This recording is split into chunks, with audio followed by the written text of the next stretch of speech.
যে রুমে বন্দি ছিলাম সেই রুমে আমাকে যারা ধরে নিয়ে যায় তাদের মধ্যে 3 জন হিন্দি ভাষা বলছিল, যার জন্য তারেক সিদ্দিকী আমার গায়ে হাত পর্যন্ত তুলে। এই কথা আমি মঈনুল আহমেদকে বলছি, তৎকালীন শহীদ পরিবার সহায়তা কেন্দ্রের যতগুলা অফিসার ছিল তাদের সবাই জানে আমাকে এজন্য অনেক অপমানের শিকার হতে হয়েছে। এই পর্যন্ত আমি যে কোনো জায়গায় চাকরিতে গেছি আমাকে চাকরি করতে দেওয়া হয় নাই। এই জিনিসগুলো রাওয়া থেকে শুরু করে সব জায়গাতে জানানো হয়েছে, আমাকে কেউ কোনো সাহায্য করে নাই, কোথাও করে নাই। এখন পর্যন্ত আমি কোথাও কোনো হেল্প পাই নাই, কোথাও না, কখনোই আমাকে হেল্প করা হয় না। আমি মাথা নিচু করে থাকি,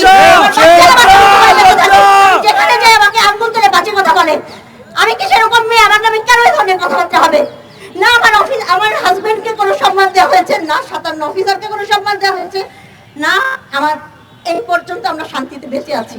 আমি আপনাদের মাধ্যমে চাই আপনারা সেই ব্যবস্থাটা করেন যেন আমার হাজবেন্ডের ডেড বডিটা আইডেন্টিফাই করা হয়। এটার ব্যবস্থা আপনারা করে দিবেন।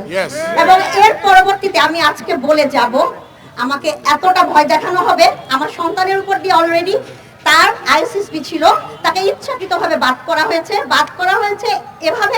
এবং আমাকে জানানো হয়েছে যে আমার ছেলেকে বলা হয়েছে তোর মা যদি মুখটা বন্ধ রাখতো তাহলে এই কাজটা হতো না, কিন্তু তোকে দেওয়া হয় নাই।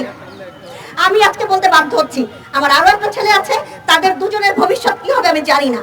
আমি 3 মার্চ 2009 প্রথম বলি পিলখানাতে, আমি যখন যে রুমে বন্দি ছিলাম সেই রুমে আমাকে যারা ধরে নিয়ে যায় তাদের মধ্যে 3 জন হিন্দি ভাষা বলছিল।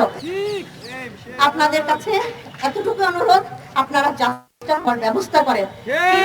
যতগুলো পরিবার আছে, সেটা অফিসারদের পরিবার এবং জওয়ানদের পরিবার, সবাই যেন জাস্টিস পায়।